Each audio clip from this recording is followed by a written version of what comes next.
प्रभु यीशु मसीह के मधुर नाम में एक बार फिर से आप सभी का स्वागत है। I welcome you in the name of Jesus. और आज हम चैप्टर 13 को देखेंगे। अगर आप पहली बार हमारे साथ जुड़ रहे हैं तो मैं बताना चाहता हूं कि हम लोग मरकुस की किताब की सीरीज़ कर रहे हैं और आज हम चैप्टर 13 के 9 से लेके 13 वर्सेस तक देखेंगे। So if you are joining very first time, you can go on a YouTube and you can see all the sermons for book of Mark.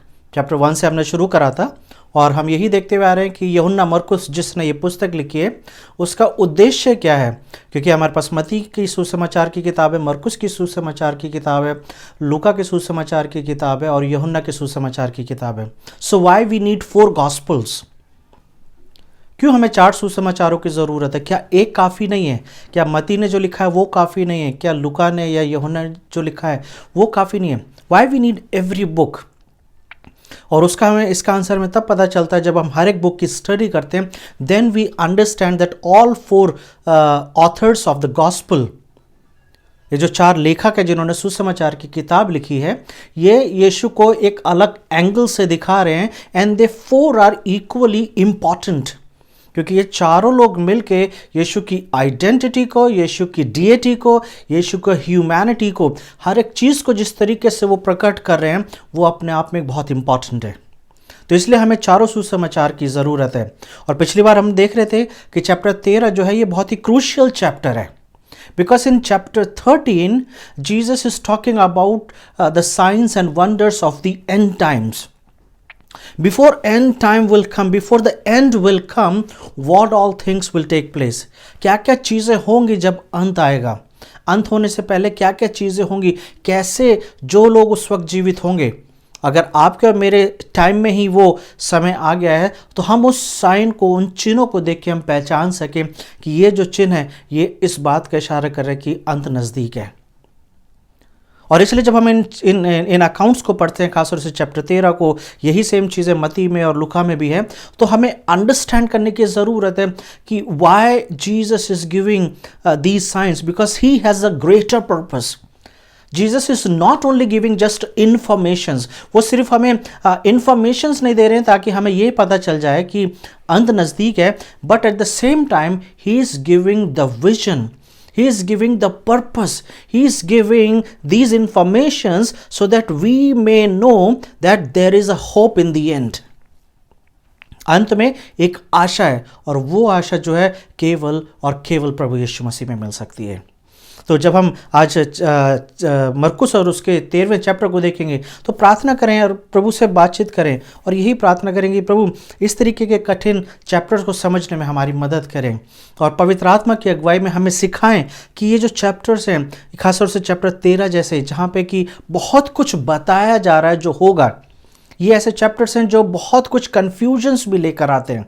इनको लोग अपने अपने तरीके से इंटरप्रेट करते हैं, इनकी व्याख्या करते हैं और वो बहुत जल्दी किसी नतीजे पर पहुंच जाते हैं, जबकि शायद बाइबल उस वक्त उस चीज़ को नहीं बोल रही होती है। So pray with me and pray that holy spirit will teach us these portions of the Bible. प्रभु, हम आपका धन्यवाद देते हैं आज के दिन के लिए और एक बार फिर से प्रभु आपसे मदद चाहते हैं, आपसे विनती चाहते हैं प्रभु कि पवित्र आत्मा की वो बातें प्रभु जो हमें सीखना ज़रूरी है वो हमें आज उनकी अगुवाई में हम सीख सकें प्रभु, ताकि ये जो बातें हैं जो बहुत ही गंभीर हैं प्रभु, इन बातों को हम अच्छे से सीखें, समझें प्रभु और अपने आत्मिक जीवन में ला सकें। क्योंकि प्रभु जब यीशु मसीह पृथ्वी पर थे तो उन्होंने इन बातों को सिखा के प्रभु हमें ये बताया कि जब हम पढ़ते हैं तो हम समझ सकें कि कब वो समय आएगा जब प्रभु यीशु मसीह का आना होगा, कब वो समय होगा कि जब पूरी मानव जाति इस बात को समझ लेगी कि अंत नज़दीक है। मदद करें प्रभु, आज के वचन से हमसे बातचीत करें ताकि इन बातों को हम अच्छे से समझ सकें। यीशु मसीह के नाम से इस प्रार्थना को मांगते हैं, आमीन। आज के सरमन को जो मैंने टाइटल दिया है, जैसे कि आपने स्टार्टिंग में देखा है, वो है सफरिंग एंड परसिक्यूशन, यानी कि पीड़ाएं और उत्पीड़न। कठिन समय, सफरिंग जो है, जो पीड़ाएं हो रही है और सताव, क्या क्यों ये सारी चीज़ें हो रही हैं? Why we have lot of sufferings and why we face persecutions. जब ये आपने सवाल पूछा, यीशु मसीह भी पिछले हफ्ते यही तो बात कर रहे थे और इस हफ्ते भी यीशु मसीह कुछ ऐसी ही बात करने जा रहे हैं। But what is the reason that we face suffering? What is the reason that we face persecution? पीड़ा यानी कि सफरिंग वो होती है जो हमारे द्वारा ही गलत किए जाने के बाद जो हमें सहना पड़ता है, उसको सफरिंग कहते हैं।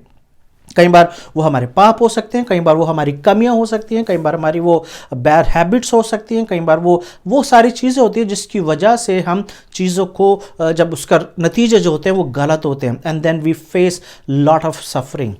लेकिन परसिक्यूशन वो होता है जब हम दूसरों के द्वारा सताए जाते हैं। तो इन दोनों का सोर्स क्या है?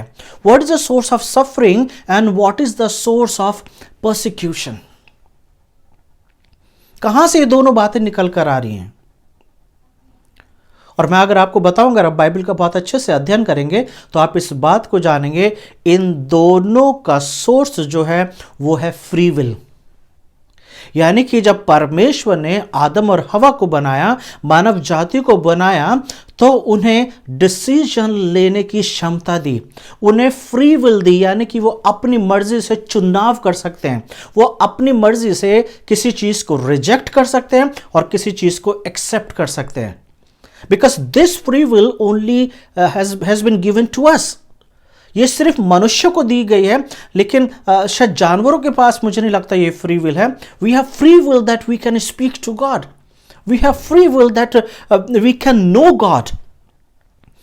मुझे नहीं पता कि मानव जाति के अलावा जो पूरा ब्रह्मांड है, पूरी जो सृष्टि है, क्या वो परमेश्वर को जानती है क्या? क्योंकि बाइबल में बहुत सारी ऐसी वर्सेस है जहां पर इस तरीके से लिखा हुआ है, आकाशगण परमेश्वर की महिमा करता है, जहां पे ऐसा लिखा हुआ है कि पूरी सृष्टि जो है परमेश्वर की तरफ देखती है, जैसे रोमियो की किताब में लिखा हुआ है। लेकिन एक चीज है, परमेश्वर ने जैसे बाइबल में बताती है, we are the masterpiece of his creation. हम प्रभु यीशु मसीह में, पवित्र आत्मा में जब हम अपने आप को देखते हैं, पूरी मानव जाति को देखते हैं, तो बाइबल इस बात को बताती है कि परमेश्वर ने जितनी भी सृष्टि बनाई है उसमें से सबसे उत्तम चीज आप और मैं है। जब हम पहली 5 किताबों को पढ़ते हैं, खासतौर से व्यवस्था विवरण की किताब को पढ़ते हैं या यहोशू की किताब पढ़ते हैं, तो व्यवस्था विवरण के जो लास्ट चैप्टर्स है, Deuteronomy, the last chapters of Deuteronomy and the first chapter of Joshua, तो वहां पे दोनों मूसा और यहोशू इसी बात को बोल रहे हैं कि आज तुम्हारे सामने परमेश्वर की ब्लेसिंग्स हैं और श्राप हैं, तुम्हें चुनना है, तुम्हें क्या चाहिए। So they were giving the open invitation, and it was the choice of people what they choose. And whatever they choose, they have to face the consequences. अगर वो सही चीज का चुनाव करेंगे तो उसका परिणाम बहुत अच्छा होगा, अगर वो गलत चीजों का चुनाव करेंगे तो वहां पे परिणाम गलत होंगे। और दोनों लेखकों ने दोनों चुनावों के पीछे क्या क्या मिलेगा उसके बारे में बहुत अच्छे से डिटेल में इंफॉर्मेशन दी है। और जब इस तरीके के चैप्टर्स को पढ़ते हैं तो हमें यह चीज समझ में आती है that God gave us free will, और उसी चुनाव से, उसी फ्री विल की वजह से जब हम कुछ चीजें गलत चुनते हैं अपने लिए, तो फिर हमें पीड़ाओं को सहना पड़ता है। गलत आदतें, नशे की आदतें, गलत दोस्ती, गलत व्यवहार अगर हम चुन लेते हैं तो उसका नतीजा ये होता है कि हमारे व्यक्तिगत जीवन में उसके असर जो है, जब वो पड़ने लगता है तो हमें उन पीड़ाओं को सहना पड़ता है जो हमारे साथ होती हैं। दूसरी तरफ ऐसे लोग हैं जो क्रिश्चियंस को, प्रभु यीशु मसीह के पीछे चलने वाले लोगों को सताते हैं, तो उनके पास भी ये चॉइस है। कई बार शायद आप ये प्रार्थना करते होंगे कि प्रभु उन्हें रोक क्यों नहीं देते हैं। If he is a good God, then why we are facing persecutions? Then why we are facing suffering?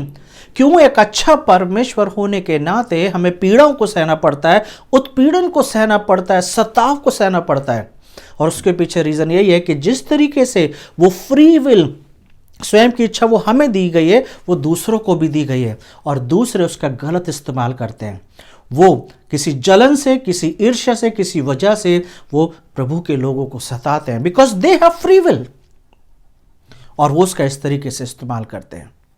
और मैं यहां पर पढ़ रहा हूं चैप्टर 13 और उसकी 9वीं वर्ष से, परंतु तुम अपने विषय में चौकस रहो, अपने विषय में। So this kind of a portion talks about yourself. Yeshu Masih किसी और के बारे में बात नहीं कर रहे हैं, but he is talking to the disciples and he saying तुम अपने विषय में चौकस रहो, क्योंकि लोग तुम्हें महासभाओं में सौंपेंगे और तुम पंचायतों में पीटे जाओगे और मेरे कारण हाकिमों और राजाओं के सामने खड़े किए जाओगे।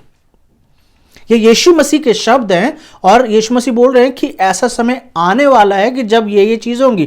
क्या क्या चीजें होंगी? तो महासभाओं में सौंपे जाओगे। Number 1, you will be hand over to the council and then you will be beaten. तुम पंचायतों में पीटे जाओगे और मेरे कारण हाकिमों और राजाओं के सामने खड़े किए जाओगे। ये 3 बातें अगर हम पढ़ते हैं 9वीं वर्ष में, तो आपने कभी नोटिस करा है 3 बातें सबसे पहले कहां हुई हैं? प्रेरितों के काम में ऐसी बहुत सारी चीजें होती रही हैं, लेकिन फिर भी ये 3 बातें सबसे पहले अगर कहीं पे देखी जा सकती हैं तो स्वयं यीशु मसीह के जीवन में देखी जा सकती हैं। क्योंकि यीशु मसीह के साथ जो कुछ हुआ, यीशु मसीह बोल रहे हैं एग्जैक्टली वैसा ही तुम्हारे साथ भी होगा। यीशु मसीह को पकड़वाया गया, महासभा यानी कि सेनहड्रिन के सामने, काउंसिल के सामने, महायाजकों के सामने ले जाया गया, उन्हें वहां पे मारा पीटा गया और फिर उसके बाद पिलातुस और हेरोदेस के सामने खड़ा किया गया। ये सारी बातें हुई हैं और वहां पे लिखा है ताकि उनके विषय में तुम्हारे लिए गवाही हो। आपको पता है सताव जो है, परसिक्यूशन की अगर हम बात करें तो जब से चर्चेस की स्थापना हुई है, जिस वक्त यीशु मसीह पकड़वाए गए हैं, तब से लेके ये सताव लगातार चल रहा है। एक ऑर्गेनाइजेशन है जिसका नाम है ओपन डोर। ओपन डोर ये इंग्लिश में ही नाम है, अमेरिकन एक संस्था है। ये हर साल, ये क्रिश्चियन ऑर्गेनाइजेशन है और ये सर्वे करते हैं और ज़्यादातर परसिक्यूशन के ऊपर जब इन काम करते हैं तो इनके कुछ आंकड़े जो लेटेस्ट है 2022 में, उन्होंने बताया है कि 2021 तक की अगर बातचीत की जाए तो उनके हिसाब से हर दिन 13 क्रिश्चियंस लोग मरते हैं अपने विश्वास की वजह से। Every day 13 Christians worldwide are killed because of their faith. अपने विश्वास की वजह से 13 लोग पूरी दुनिया में विश्वास की वजह से मरते हैं। ये वो रिजल्ट्स हैं जो उन्हें पता है।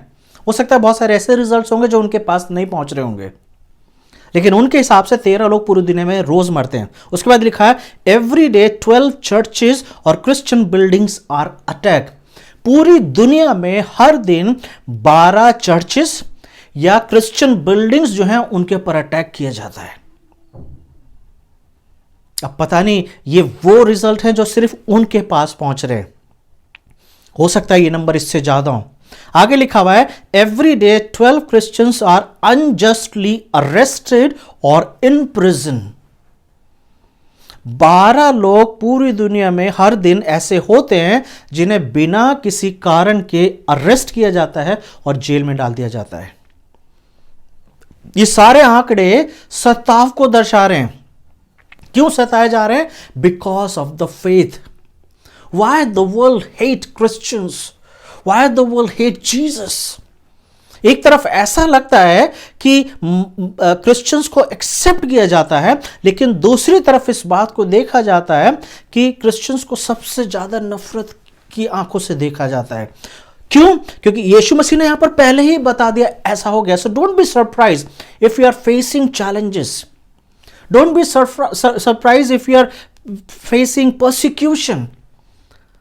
अचंभा ना हो जाना कि ये चीजें हमारे साथ हो गई, क्योंकि यीशु मसीह ने यहाँ पे लिख दिया है परंतु तुम अपने विषय में चौकस रहो, क्योंकि लोग तुम्हें महासभाओं में सौंपेंगे और तुम पंचायतों में पीटे जाओगे और मेरे कारण हाकिम और राजाओं के सामने खड़े किए जाओगे ताकि उनके लिए गवाही हो। ये गवाही होने वाला कॉन्सेप्ट क्या है? क्या कैसे गवाही ठहरेंगे? और मुझे यहां पर ऐसा लगता है कि यीशु मसीह इस बात को बता रहे हैं कि राजा लोग वो हैं जिनको सुसमाचार नहीं दिया जा सकता है, लेकिन जब तुम राजा और हर हाकिम हो, यानी कि जो अथॉरिटीज है, जब तुम उनके सामने पहुंचोगे, there would be the chance that you can share the testimony. वहां पे जब आपसे बातचीत की जाएगी तब आप वहां पर एक बेस्ट गवाही बनोगे। ये चीजें होंगी, सो डोंट बी सरप्राइज। आगे लिखा हुआ 10वें वर्ष में, पर अवश्य है कि पहले सुसमाचार सब जातियों में प्रचार किया जाए। बट क्या चीज जरूरी है? कि सुसमाचार सब जातियों में प्रचार किया जाए। जब यीशु मसीह पृथ्वी पर है तो मरकुस यूहन्ना जो है, जो इसका लेखक है मरकुस की किताब का, वो ये बता रहा है कि यीशु जहां जा गए सुसमाचार प्रचार करते रहे। He shared the gospel, he talked about the good news, he talked about the kingdom of God. और बार बार ये चीज बोली जा रही है कि परमेश्वर का राज्य निकट है, the kingdom of God is near. लेकिन यीशु पूरी दुनिया में नहीं गए हैं, इसलिए वो 12 चेलों को चुना है। और इसलिए जब मत्ती की किताब को देखते हैं, मत्ती की किताब उसका 28वां अध्याय और उसकी 19वीं वर्ष में, और जब हम मरकुस की किताब देखते हैं तो मरकुस की किताब में भी यहाँ पर ऐसे लिखा हुआ है कि यीशु जो है स्वर्ग में उठाए जाने से पहले अपने चेलों को ये बता रहे हैं कि किस तरीके से तुम लोगों को पूरी दुनिया में जाके सुसमाचार प्रचार करना है। यीशु मसीह सब जगह नहीं गए, लेकिन यीशु मसीह के जो चेले हैं वो सब जगह जाके सुसमाचार प्रचार कर रहे हैं, डिसाइपलशिप कर रहे हैं, और ताकि ज़्यादा से ज़्यादा सुसमाचार प्रचार किया जा सके।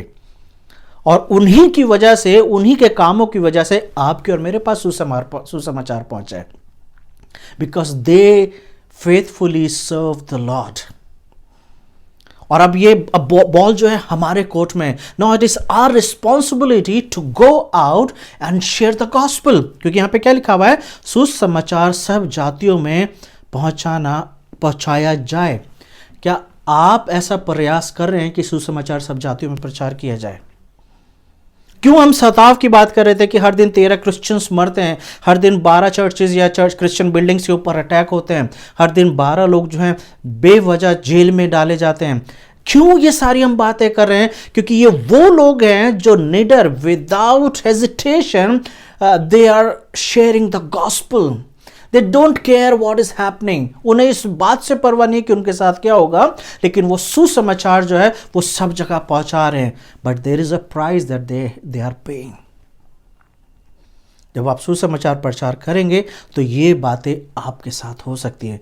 इसलिए मत्ती 5 में लिखा हुआ है, जब लोग तुम्हें सताएं और नाना प्रकार की झूठी बातें कहें तो इससे बड़े आनंद की बात का समझना कि स्वर्ग में तुम्हारे लिए बड़ा फल है।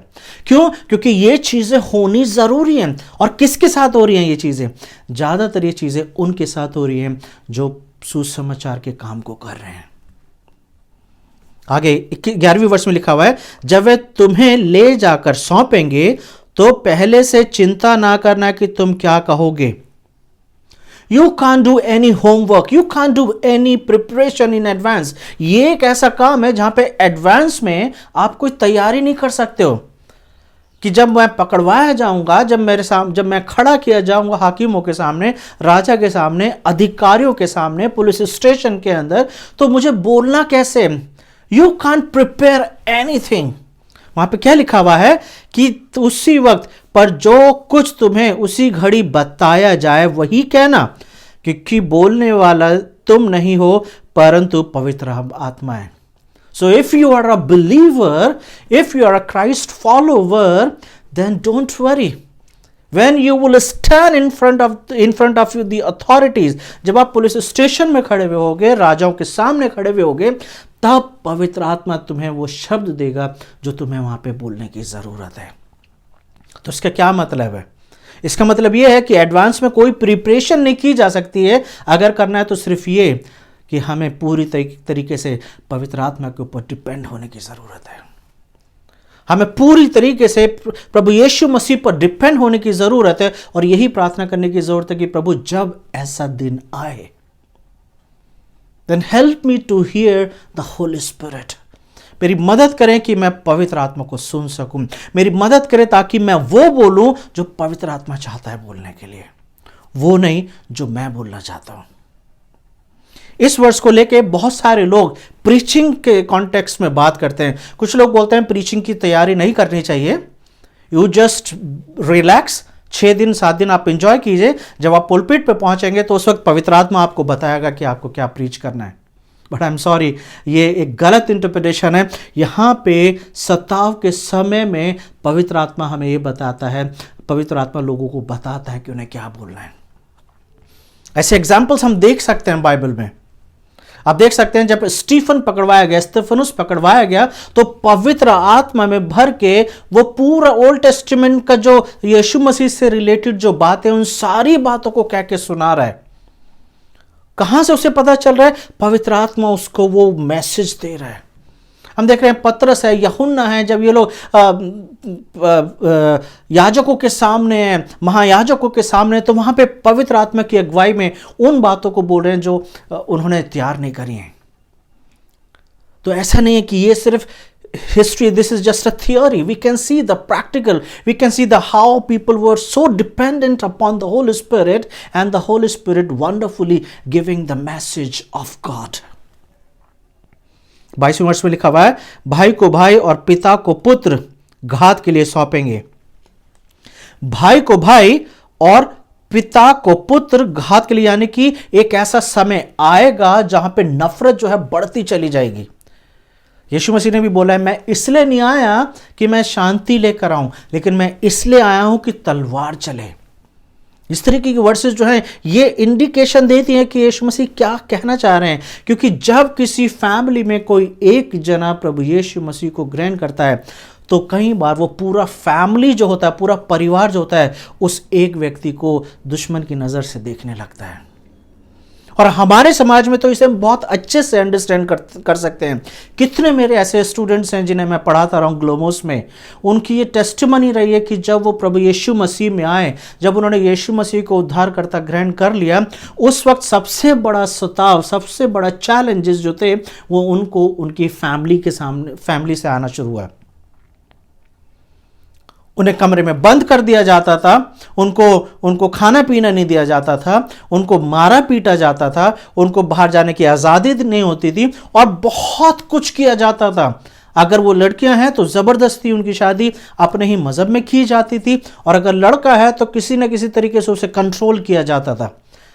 Very first persecution comes from the family. क्यों? क्योंकि जैसे ही कोई व्यक्ति प्रभु में आता है वो बदल जाता है, and that transformation makes a big difference. वो जो बदलाव है वो परिवार वाले देखते हैं कि किस तरीके से ये हमारा ही बेटा है, हमारी ही बेटी है, लेकिन ये क्यों इस तरीके से व्यवहार कर रहे हैं। And that is the importance कि किस तरीके से हमें प्रभु यीशु मसीह के लिए अगर खड़े होना है, तो इन सतावों के लिए हमें पता होना चाहिए कि ये चीज़ें होंगी। हाउ टू ओवरकम, किस तरीके से इन सतावों को से बच सकते हैं, कैसे फैमिली से बचेंगे, उसी घर में ही तो रहना है।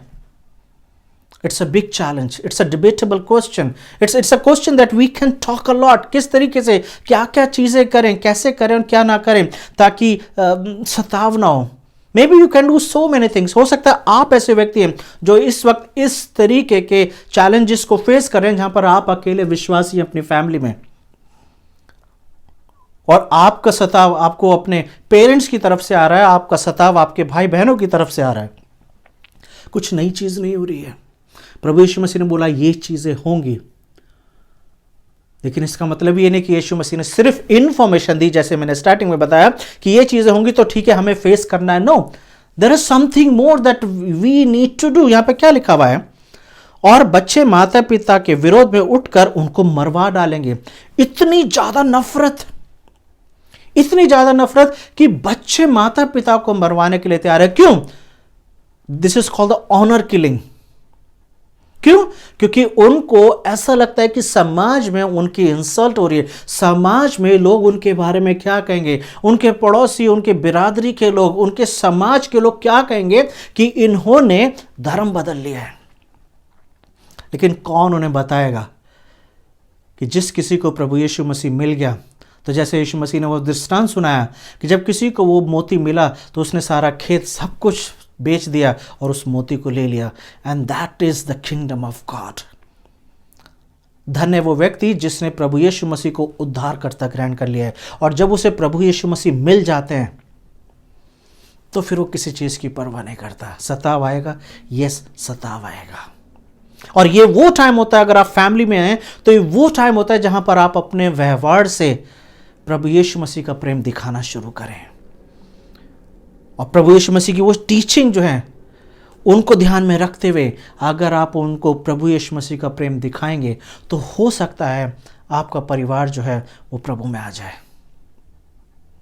क्योंकि यीशु मसीह ने ये तो बताया कि सताव होगा, लेकिन साथ साथ यीशु मसीह ने ये भी बताया कि love your enemies, honour your father and mother. तो अगर आप ऐसे व्यक्ति हैं जो प्रभु में आ गए हैं लेकिन अब माता पिता और भाई बहनों के साथ रिश्ता सही नहीं चल रहा है, तो ये आज्ञाएं आपके लिए हैं। किस तरीके से इन कठिन परिस्थितियों में भी आप अपने माता पिता का आदर करते हैं, किस तरीके से आप उन्हें वो प्रेम दिखाते हैं जो प्रेम उन्होंने कभी नहीं देखा है। जानते हैं, कई बार जब किसी एक परिवार में कोई एक व्यक्ति प्रभु में आ जाता है और जब दूसरे लोग परिवार के उसे सिर्फ एक दुश्मन की नज़र से देख रहे होते हैं, तो क्यों वो व्यक्ति अपने ही घर में काम नहीं कर पाता है? उसका एक रीज़न होता है कि परिवार के लोग जो हैं उस व्यक्ति के जीवन में कई बार प्रभु यीशु मसीह का प्रेम नहीं देख पाते हैं। वो व्यक्ति समाज में तो बहुत अच्छा काम कर सकता है, वो व्यक्ति अपने चर्च में खड़े होकर अच्छी सी गवाही तो दे रहा होता है, लेकिन अपने परिवार को सुसमाचार देने में वो झिझक जाता है। अपने परिवार को प्रभु में लाने के लिए कई बार वो पीछे रह जाता है। सताव तो आएगा, लेकिन इसी सताव में हमें काम करने की ज़रूरत है। इसी सताव में हमें वो मिशन दिया गया। और क्या है वो मिशन? कि जाओ सभी जातियों के लोगों को चेला बनाओ और उन्हें पिता, पुत्र और पवित्र आत्मा के नाम से बपतिस्मा दो। यहाँ पे लिखा है, बहुत सारे लोग तो मरवा डालेंगे। आपको पता है, दो ऐसी जगहें हैं, दो लिस्ट है जो ओपन डोर ने दी है, और इस लिस्ट के हिसाब से यहाँ पे लिखा है कि सबसे कठिन वो जगह जहां पर प्रभु यीशु मसीह को माना जा सकता है, क्रिश्चियंस के लिए सबसे कठिन जगह जो है, 10 देशों के नाम जो दिए हैं, मैं लिस्ट दे रहा हूं, अपनी स्क्रीन पे भी देख सकते हैं। सबसे कठिन जगह जो क्रिश्चियंस के लिए, सबसे पहला है नॉर्थ कोरिया, उसके बाद है अफगानिस्तान, उसके बाद है सोमालिया, लीबिया, पाकिस्तान, अटेरा, यमन, ईरान, नाइजीरिया और अंत में आता है इंडिया। इस ऑर्गेनाइजेशन की लिस्ट के हिसाब से 10 ये वो देश हैं जहां पे क्रिश्चियंस के लिए रहना बहुत मुश्किल है। और आप और मैं जिस जगह पर रहते हैं वो इस लिस्ट में है। मुश्किल तो है हमारे समाज में, हमारे पड़ोस में, हमारे अपने परिवार के लोग, हमारे देश के लोग जो है कई बार हमें नफरत से देख रहे हैं। लेकिन क्या इसी देश में रहते हुए क्या हम किसी एक को प्रभु में ला सकते हैं? क्या 3, 5, 10 की बात नहीं कर रहा हूं, just 1। Can we bring 1 person into the Christ? मुश्किल है क्या? मुश्किल नहीं है। सिर्फ कमिटमेंट की ज़रूरत है। सिर्फ इस बात को मानने की ज़रूरत है कि जैसे यीशु मसीह ने बोला है कि मैं दुनिया के अंत तक तुम्हारे साथ रहूँगा। We need to remember this, that yes, Jesus will be with us till the end of the earth. दुनिया के अंत तक मैं तुम्हारे साथ रहूँगा। दूसरी ऐसी लिस्ट है जहाँ पे क्रिश्चियन सबसे ज़्यादा सताव को सहते हैं। पहली लिस्ट वो थी जहां पे क्रिश्चियंस के लिए रहना बहुत कठिन है, क्योंकि वहां पे सताव की वजह से क्रिश्चियन जो है आज़ादी से नहीं रह पाते हैं। दूसरी जगह वो है जहां पे क्रिश्चियन सबसे ज़्यादा सताव को फेस करते हैं। उसमें सबसे पहले है पाकिस्तान, दूसरा है नाइजीरिया, दूसरा है डोमिनिक रिपब्लिक ऑफ कॉन्गो, उसके बाद मोजाम्बिक, उसके बाद Cameroon, Central Africa Republic, India, Mali, South Sudan और इथोपिया। ये वो जगह है जहां पे क्रिश्चियन सबसे ज्यादा सताए जा रहे हैं। सो ओवरऑल अगर आप, ये तो सिर्फ लिस्ट में आपको छोटी सी दे रहा हूं, लेकिन अगर आप इस विषय के ऊपर स्टडी करेंगे तो आप देखेंगे सताव जो है पूरी दुनिया में बहुत ज्यादा हो रहा है। और इन वर्सेस के हिसाब से जब हम देखते हैं कि किस तरीके से फैमिली के अंदर सताव हो रहा है, किस तरीके से समाज में सताव हो रहा है, ये कोई नई चीजें नहीं है। हर एक वो जन जो यीशु मसीह के पीछे चलेगा वो सताया जाएगा। लेकिन क्या आप और मैं इस सताव को आदर की बात मानते हैं क्या, या हम कुड़कुड़ाने वाली बातें करते हैं? सताव जो है इस बात का चिन्ह है कि आप प्रभु यीशु मसीह में ईमानदारी से चल रहे हैं। सताव इस बात का चिन्ह है कि आपके ऊपर परमेश्वर की वो सील लगा दी गई है कि जिसने यीशु मसीह को उद्धारकर्ता ग्रहण करा है उसको एक सील लगा दी गई है, एक आत्मिक छाप लगा दी गई है, ताकि जब प्रभु यीशु मसीह का आना होगा तो जिनके ऊपर वो छापे लगी हुई होंगी वो यीशु मसीह के साथ उठा लिए जाएंगे। कब पता चलेगा? वो पता तब चलेगा जब आप सताए जाएंगे, क्योंकि जब हम सताए जाते हैं उस सताव में आपको और मेरा फेथ जो है वो दिखाई देता है, और वो फेथ प्रकट होना जरूरी होता है। 13वीं वर्ष में लिखा हुआ है, और मेरे नाम के कारण सब लोग तुमसे बैर करेंगे। So this is something like something very important. Jesus is saying, if you want to love me, you can love me, but you have to become the enemy. अगर आप मुझसे प्रेम करेंगे तो आपको पूरी दुनिया का दुश्मन होना पड़ेगा, क्योंकि मुझसे प्रेम करना कोई आसान बात नहीं। कि जो यीशु मसीह से प्रेम करता है वो automatically becomes the enemy of the world. Are you ready to become the enemy of the world? इसलिए यीशु मसीह ने बोला है, you can't serve two masters. आप दो स्वामियों की सेवा नहीं कर सकते। You can't be with Jesus and with the world. आप प्रभु यीशु मसीह के साथ और समाज के साथ एक साथ नहीं हो सकते हैं। Either you will live a spiritual life और you will live a worldly life.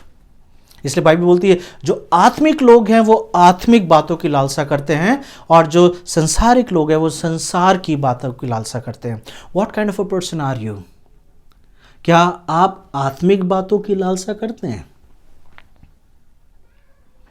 क्या आप इस बात के लिए चिंता करते हैं कि ये जो हो रहा है हमारे समाज में, हमारे लेफ्ट और राइट में, कितने सारे व्हाट्सएप मैसेजेस या फेसबुक के ऊपर मैसेजेस आते रहते हैं कि हमारे देश में किस तरीके से सताव चल रहा है?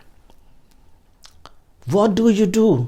जब आप इस तरीके के मैसेजेस को पढ़ते हैं, सुनते हैं, तो आप क्या करते हैं?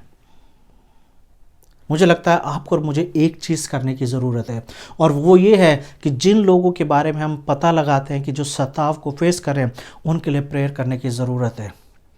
ये प्रेयर नहीं करना कि सताव टल जाए, लेकिन ये प्रेयर करना है कि जो लोग सताए जा रहे हैं उनके विश्वास में कमी ना आ सके, बल्कि उनका विश्वास चट्टान की तरह मजबूत खड़ा रहे, ताकि जब वो सताव को भी फेस करें तो वो इस्तफनुस की तरह खड़े रह सकें और यीशु मसीह के नाम को ऊंचा उठा सकें।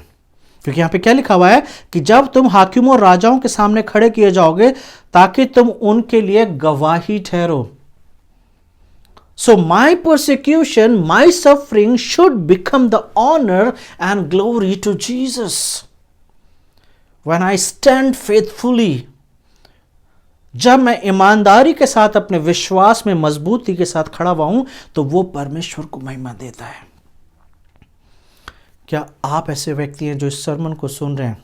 हो सकता है कि आप वो व्यक्ति हैं जो सताव को फेस कर रहे हैं।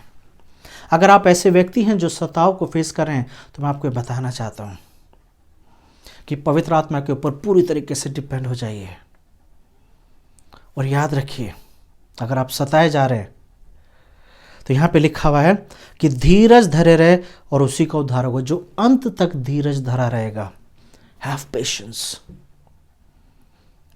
If you are shedding tears, अगर आप आंसू बहा रहे हैं तो प्रभु यीशु के लिए बहा दीजिए। प्रभु यीशु को अपनी प्रार्थनाओं में वो आंसू दे दीजिए, because he cares for you. आपकी चिंता करते हैं। हम सब सताए जाएंगे। आज आपकी बारी है, कल हमारी बारी हो सकती है। हर एक जन की जो ईमानदारी से यीशु मसीह के पीछे चल रहे हैं, कभी ना कभी उस सताव को फेस करना होगा। क्या आप उस दिन के लिए तैयार हैं? क्या आप अभी से पवित्र आत्मा के ऊपर डिपेंड होके अपने जीवन को जी रहे हैं, ताकि जब ऐसी घड़ी आए, ताकि जब ऐसा समय आए तो आपके कान पवित्र आत्मा को सुनने के लिए ट्रेन हो सके, ट्यून हो सके, ताकि आप सुन सकें कि पवित्र आत्मा आपको क्या बोल रहा है। और ऐसा तब होगा जब आप हर दिन बाइबल पढ़ेंगे। ऐसा तब होगा जब आप हर दिन प्रार्थना करेंगे। ऐसा तब होगा जब आपकी लाइफ एक डिवोशनल लाइफ होगी, जब आप प्रभु यीशु मसीह के साथ एक साथ होंगे। बाइबल सिखाती है कि हमारा परमेश्वर फेथफुल परमेश्वर है। He is a faithful God. He is never changing God, वो कभी नहीं छोड़ता है। सवाल ये होता है कि कई बार आप और मैं छोड़ देते हैं। तो आइए फिर से हम प्रभु यीशु मसीह को पकड़ लें और प्रभु यीशु मसीह के ऊपर पूरी तरीके से डिपेंड हो जाएं और यही प्रार्थना करें कि प्रभु हमें इस तरीके से ट्रेंड करें ताकि जब सताव आता है तो हम पवित्र आत्मा से उन बातों को सुने जो हमें बोलने की ज़रूरत है। दूसरा चीज़, सताव में प्रभु हमें इतना बल दें ताकि जब सताव आए तो हमारे विश्वास में कमी ना आ सके। कुछ भी हो जाए, विश्वास में कमी ना आ सके, बल्कि हम जब लोगों के सामने हों तो वो एक अपॉर्चुनिटी हो ताकि स्टीफनस की तरह मैं वहाँ पे गवाही दे सकूं। आइए हम प्रार्थना करें। प्रभु जी, आपका धन्यवाद देते हैं आज के दिन के लिए। सच में प्रभु, आपका वचन हमें उकसाता है, हमें उत्साहित करता है, हमारा मार्गदर्शन करता है कि किस तरीके से हमें प्रभु आपके वचनों में बने रहने की ज़रूरत है, किस तरीके से प्रभु हमें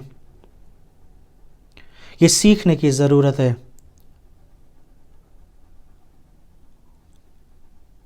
कि प्रभु जब समय आए तो प्रभु हम आप पर पूरी तरीके से डिपेंड होना सीख सकें। हमारी मदद करें, हर एक सुनने वाले को आप ब्लेस करें ताकि जैसे हमारे देश में ये सताव बढ़ता चला जा रहा है तो इन सतावों की वजह से मसीह लोग जो हैं वो और मजबूत हो सकें, तैयार पाए जाएं, ताकि जब कभी ऐसा हो तो उस सताव में प्रभु जी आपको महिमा मिल सके। यीशु मसीह के नाम से उस प्रार्थना को मांगते हैं, आमीन।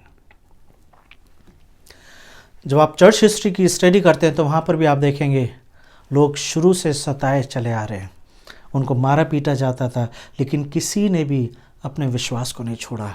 सो आप भी अपने विश्वास को ना छोड़ें, प्रभु यीशु मसीह के साथ मजबूती के साथ खड़े रहिए और देखिए आपके जीवन से प्रभु को महिमा मिलेगी। God bless you, have a wonderful week.